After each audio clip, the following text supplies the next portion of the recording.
ಭೀಷ್ಮ ಪ್ರತಿಜ್ಞೆ ಎಲ್ರಿಗೂ ಗೊತ್ತಿದೆ. ಆದ್ರೆ ಈ ಗ್ರಾಮದವರು ಮಾಡಿರುವಂತಹ ಪ್ರತಿಜ್ಞೆ ಅಂತಿಂತಲ್ಲ.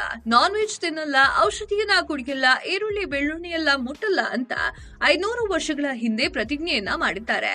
ಅವರ ಪ್ರತಿಜ್ಞೆಗೆ ಕಾರಣವೇನು, ಭಾರತದ ಆ ಹಳ್ಳಿ ಇರೋದಾದ್ರೂ ಎಲ್ಲಿ ಅನ್ನೋದನ್ನ ತೋರಿಸ್ತೀವಿ. ಈ ವಿಡಿಯೋವನ್ನ ಪೂರ್ತಿಯಾಗಿ ನೋಡಿ. ಉತ್ತರ ಪ್ರದೇಶದ ಸಹರಾನ್ಪುರ ಜಿಲ್ಲೆಯಲ್ಲಿ ಮೀರಾಗ್ಪುರ ಎನ್ನುವಂತಹ ಗ್ರಾಮವಿದೆ. ಈ ಊರಿನ ಜನ ಮಾಂಸಾಹಾರಿಗಳಲ್ಲ, ಈರುಳ್ಳಿ ಬೆಳ್ಳುಳ್ಳಿಯನ್ನ ತಿನ್ನೋದಿಲ್ಲ. ಈ ಗ್ರಾಮದವರಿಗೆ ಕಾಯಿಲೆ ಏನಾದ್ರೂ ಬಂದ್ರೆ ಯಾರೂ ಕೂಡ ಔಷಧಿಯನ್ನ ತೆಗೆದುಕೊಳ್ಳಲ್ಲ. ಜೊತೆಗೆ ಈ ಊರಿನ ಯಾರೊಬ್ಬರ ಮೇಲೂ ಕೂಡ ಯಾವುದೇ ಕೇಸಿಲ್ಲ.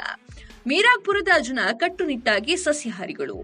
ಈ ಊರಿನ ಜನ ಮಾಂಸವನ್ನ ಮುಟ್ಟೋದಿಲ್ಲ ಅಂತ ಪ್ರತಿಜ್ಞೆ ಮಾಡಿದ್ದು 530 ವರ್ಷಗಳ ಹಿಂದೆ. ಗುರುಬಾಬಾ ಫಕೀರ್ ದಾಸ್ ಎನ್ನುವಂತಹ ಸನ್ಯಾಸಿಯೊಬ್ರು 530 ವರ್ಷಗಳ ಹಿಂದೆ ಗುಜ್ಜರ್ ಸಮುದಾಯವೇ ಇರುವಂತಹ ಈ ಒಂದು ಗ್ರಾಮಕ್ಕೆ ಬಂದಿದ್ರಂತೆ. ಅವರೇ ಈ ಮೀರಾಗ್ಪುರದ ಜನತೆಗೆ ಸಾತ್ವಿಕ ಜೀವನ ಶೈಲಿಯನ್ನ ಕಲಿಸಿದ್ರು. ಆಹಾರ ಕ್ರಮ ಹೇಗಿರ್ಬೇಕು, ನಡವಳಿಕೆ ಹೇಗಿರ್ಬೇಕು ಅನ್ನೋದನ್ನ ಕಲಿಸ್ಕೊಟ್ಟಿದ್ರಂತೆ. ಈ ಗ್ರಾಮದಲ್ಲಿ ಯಾರೂ ಕೂಡ ಆಮದು ಪದಾರ್ಥವನ್ನ ಸೇವಿಸುವುದಿಲ್ಲ, ಮಾಂಸಾಹಾರವನ್ನ ಕೂಡ ಸೇವಿಸುವಂತೆ ಇಲ್ಲ.